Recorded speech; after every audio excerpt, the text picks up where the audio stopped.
Pada tahun 1955, diadakan sebuah konferensi yang menggetarkan seluruh bangsa-bangsa di Asia dan Afrika, yang mana melahirkan sebuah gerakan non-blok dan melahirkan 10 prinsip Dasar Bandung yang menjadi tombak awal kekuatan bangsa-bangsa di Asia dan Afrika. Tidak usah berlama-lama lagi, mari kita masuk ke pembahasannya, yaitu Konferensi Asia Afrika tahun 1955. Tahun 1945, Indonesia memproklamasikan kemerdekaan dan memasuki fase revolusi mempertahankan kemerdekaan hingga pengakuan kedaulatan 1949. Pengalaman perang kemerdekaan ini menjadi modal moral Indonesia untuk berbicara tentang anti-kolonialisme di hadapan bangsa-bangsa Asia Afrika yang senasib. Dalam The Bandung Connection, Ruslan Abdul Ghani menekankan bahwa Konferensi Asia Afrika lahir dari semangat perlawanan terhadap kolonialisme dan keinginan membangun tatanan dunia yang lebih adil, dengan Indonesia ditempatkan sebagai salah satu aktor utama. Setelah 1953, situasi dunia diwarnai perang dingin dan konflik Asia, yaitu di Korea dan di Vietnam. Sementara banyak negara-negara Asia dan Afrika baru merdeka atau sedang berjuang untuk kemerdekaannya. Pada 23 Agustus 1953, dalam Forum Parlemen Indonesia, Ali Sastronegoro yang saat itu merupakan tokoh penting di Partai Nasional Indonesia yang akan segera menjadi Perdana Menteri. Ali Sastronegoro mulai mendorong perlunya kerjasama negara Asia dan Afrika untuk perdamaian dan menentang kolonialisme. Gagasan-gagasan ini kelak matang sebagai ide Konferensi Asia Afrika. Selanjutnya, di awal 1954, Ali Sastronegoro sebagai Perdana Menteri diundang ke pertemuan para Perdana Menteri Asia di Colombo, Sri Lanka.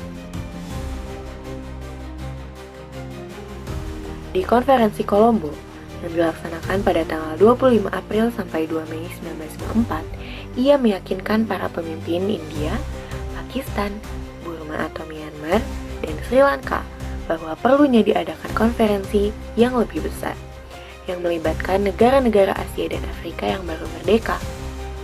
Dan saat itu, Indonesia siap menjadi tuan rumah.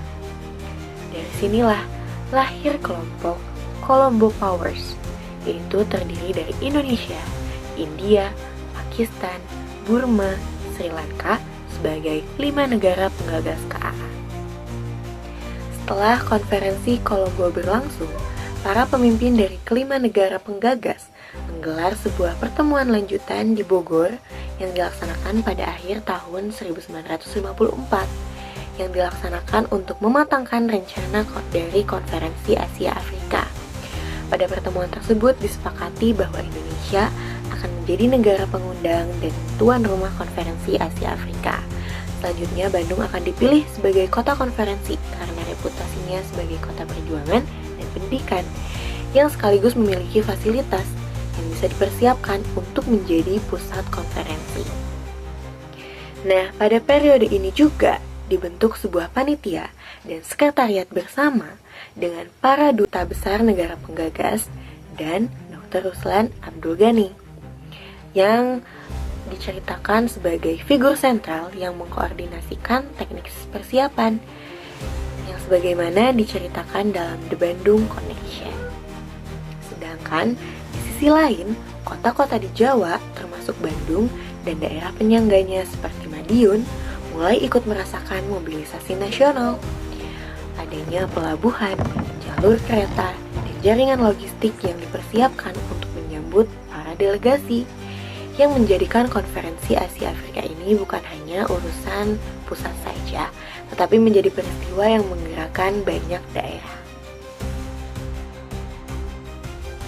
Selanjutnya, pada 15 Januari 1955, undangan resmi Konferensi Asia Afrika dikirimkan oleh Indonesia atas nama 5 negara penggagas kepada calon peserta di Asia dan Afrika. Dari undangan tersebut mendapatkan respon bahwa terkumpul 29 negara yang kemudian hadir di Bandung. Banyak di antaranya baru merdeka atau sedang dalam proses dekolonisasi, seperti Indonesia, India, Pakistan, Burma atau Myanmar, Sri Lanka, Vietnam, Kamboja, Laos, dan beberapa delegasi Afrika Utara yang masih berada dalam pergolakan kemerdekaan, seperti Tunisia dan Maroko. Dalam perspektif Ruslan Abdul Ghani, komposisi ini menunjukkan bahwa Konferensi Asia Afrika merupakan forum bangsa-bangsa yang baru bangkit, yang sedang mencari posisi dalam sistem internasional yang didominasi dua blok adidaya. Pada 18-24 April 1955, Konferensi Asia Afrika resmi diselenggarakan di Bandung dengan Presiden Soekarno yang membuka sidang dan Perdana Menteri Ali Sastroamidjojo yang menjabat sebagai Ketua Umum Konferensi Asia Afrika. Ruslan Abdul Ghani bertindak sebagai Sekretaris Jenderal Konferensi yang melakukan koordinasi, jalannya sidang, komite, serta berbagai urusan teknis yang kemudian ia ceritakan secara detail dalam bukunya yang berjudul The Bandung Connection. Misalnya, soal pengaturan logistik, protokol, sampai perdebatan tajam di balik layar. Nah, dalam beberapa hari persidangan Konferensi Asia Afrika itu membahas isu kolonialisme, rasisme, perdamaian dunia, hak menentukan nasib sendiri, dan kerjasama ekonomi kebudayaan di antara negara peserta yang mendapatkan hasil akhir berupa Dasar Sila Bandung, yakni 10 prinsip dasar hubungan internasional yang menegaskan 1. Penghormatan terhadap hak asasi manusia, 2. Kedaulatan, kesetaraan, non-intervensi, penyelesaian sengketa secara damai, dan penolakan terhadap segala bentuk kolonialisme.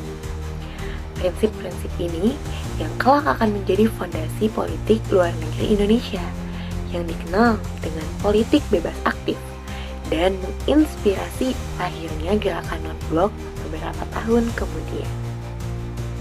Meskipun pusat peristiwa Konferensi Asia Afrika itu ada di Bandung, tetapi energi dan dampak Konferensi Asia Afrika tersebut bisa menjalar sampai ke daerah-daerah lain. Peringatan Konferensi Asia Afrika di banyak kota, termasuk Madiun, menunjukkan bagaimana semangat anti-kolonial dan solidaritas Asia Afrika dipahami sebagai milik seluruh rakyat Indonesia. Jadi, bukan hanya elit politik di Jakarta dan Bandung saja, tetapi berbagai arsip dan publikasi lokal menempatkan Madiun sebagai salah satu titik penting dalam jaringan komunikasi, pendidikan politik, dan mobilisasi massa di Jawa, yang akhirnya ikut mengangkat kesadaran tentang arti Konferensi Asia Afrika bagi perjuangan bangsa-bangsa yang tertindas.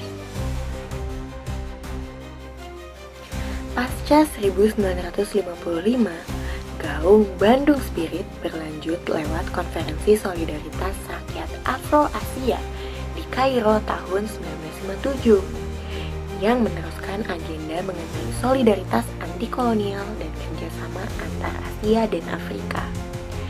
Yang pada akhirnya semangat ini mencapai puncak baru saat berlangsungnya Konferensi Beograd 1961 yang menandai lahirnya gerakan non-blok dengan Indonesia, yang di dalamnya ada Soekarno dan para diplomatnya, termasuk tokoh yang dibesarkan oleh tradisi politik bebas aktif seperti Ali Sastroamidjojo, menjadi salah satu inisiator dan pemimpin utama.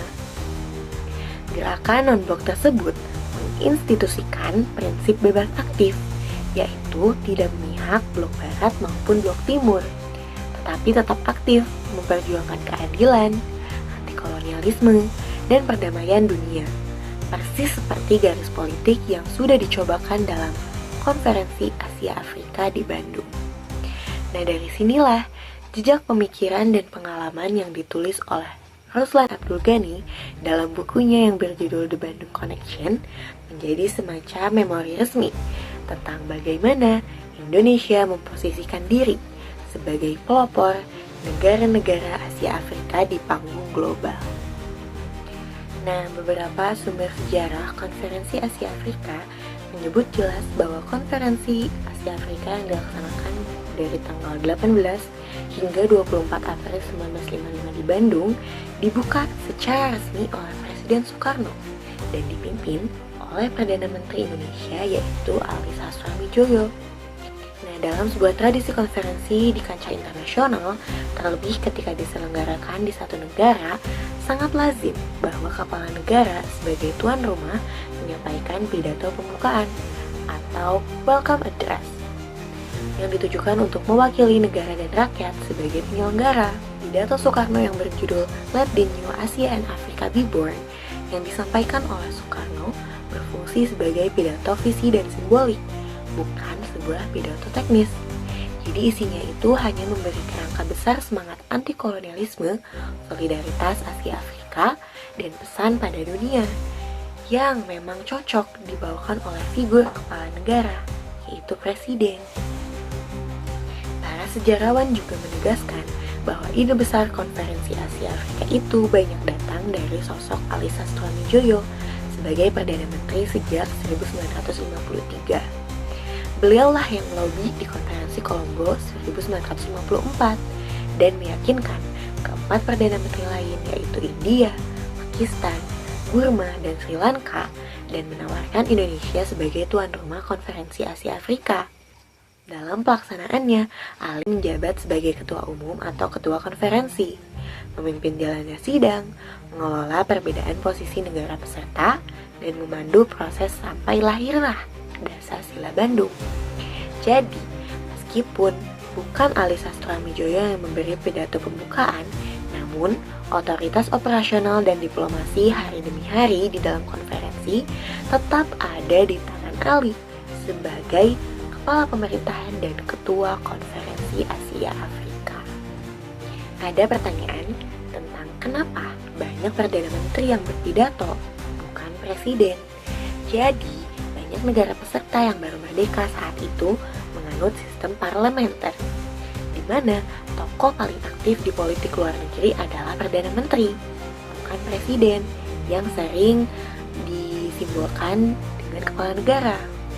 Karena itu, dari delegasi negara lain yang tampil menonjol dan banyak berbicara biasanya adalah para Perdana Menteri. Misalnya, Nehru dari India, UNU dari Burma, dan Sir John Kotelawala dari Sri Lanka. Sementara presiden atau kepala negara sering tidak hadir atau hanya berperan sebagai seremonial saja. Indonesia itu relatif unik. Kenapa? Karena Soekarno sekaligus pemimpin karismatik revolusi dan kepala negara, jadi beliau sangat amat wajar jika mengambil peran simbolik di podium pembukaan. Sementara Ali Sastroamidjojo sebagai Perdana Menteri tetap menangani fungsi teknis dan konferensial. Sangat amat menarik jika kita membicarakan tentang peristiwa konferensi Asia Afrika ini, karena Indonesia yang baru saja merdeka pada saat itu sudah berani untuk menggelar konferensi Asia Afrika ini yang bertaraf internasional. Dan tokoh-tokoh yang terlibat pun sangat amat menarik ya. Jika teman-teman masih penasaran tentang konferensi Asia Afrika ini, bisa teman-teman mengunjungi Museum Konferensi Asia Afrika ataupun teman-teman bisa membaca buku-buku ini untuk melihat konferensi Asia Afrika dari berbagai sudut pandang dan bisa ikut merasakan bagaimana keadaan untuk mempersiapkan konferensi Asia Afrika sampai peristiwa konferensi Asia Afrika itu terjadi. Itu saja yang bisa saya sampaikan. Terima kasih.